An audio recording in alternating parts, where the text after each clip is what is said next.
Mob সহিংসতা দমনে সেনাবাহিনী কাজ করছে। সামনে কেউ মব সৃষ্টি করলে সেনাবাহিনী কঠোর হবে।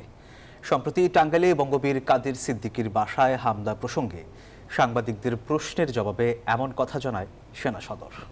সেনাবাহিনীর নিয়মিত সংবাদ সম্মেলনে আরও জানানো হয়েছে, মুক্তিযুদ্ধ ও মুক্তিযোদ্ধাদের কোনোভাবে ছোট করার সুযোগ নেই।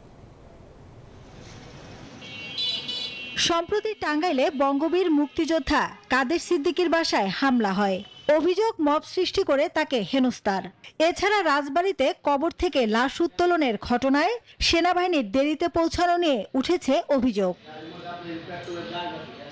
সোমবার দুপুরে আইনশৃঙ্খলা পরিস্থিতি নিয়ে সেনাবাহিনীর নিয়মিত সংবাদ সম্মেলনেও বাহিনীটির ভূমিকা নিয়ে প্রশ্ন করেন সাংবাদিকরা। সেনা সদর থেকে জানানো হয়, মুক্তিযোদ্ধাদের প্রতি শ্রদ্ধা ও সম্মান সবসময় রাখে সেনাবাহিনী। কোনো মব বা কোনো কিছু দিয়ে আমাদের মুক্তিযোদ্ধা বা মুক্তিযুদ্ধকে ছোট করার কোনো সুযোগ নেই। সামনে কেউ মব সৃষ্টি করলে বাহিনী কঠোর হবে বলেও জানানো হয় ব্রিফিংয়ে। ঘটনাটি আমরা কি বুঝলেন ভাই?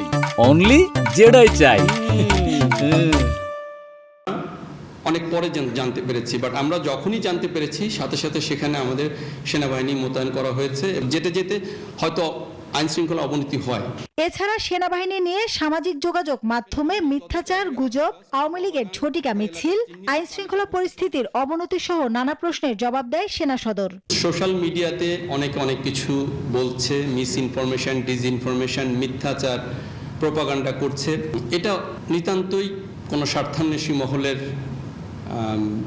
তারা তাদের অপপ্রচার বা মিথ্যাচার করছে। আমাদেরকে যে ম্যাজিস্ট্রেসি পাওয়ার দেওয়া হয়েছে, এর মাধ্যমে আমরা গ্রেফতার, আটক এবং হস্তান্তর করতে পারি। এই মিছিলগুলো যদি করার যে নিষেধাজ্ঞা থেকে থাকে, তার বিরুদ্ধে অবশ্যই আইন শৃঙ্খলা বাহিনীগুলো তারা এই বিষয়গুলো খতিয়ে দেখবে এবং যথাযথ ব্যবস্থা গ্রহণ করবে।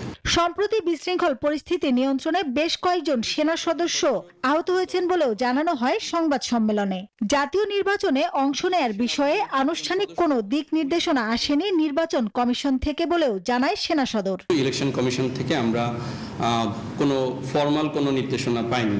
মাসুদা লাবনী, নিউজ 24, ঢাকা।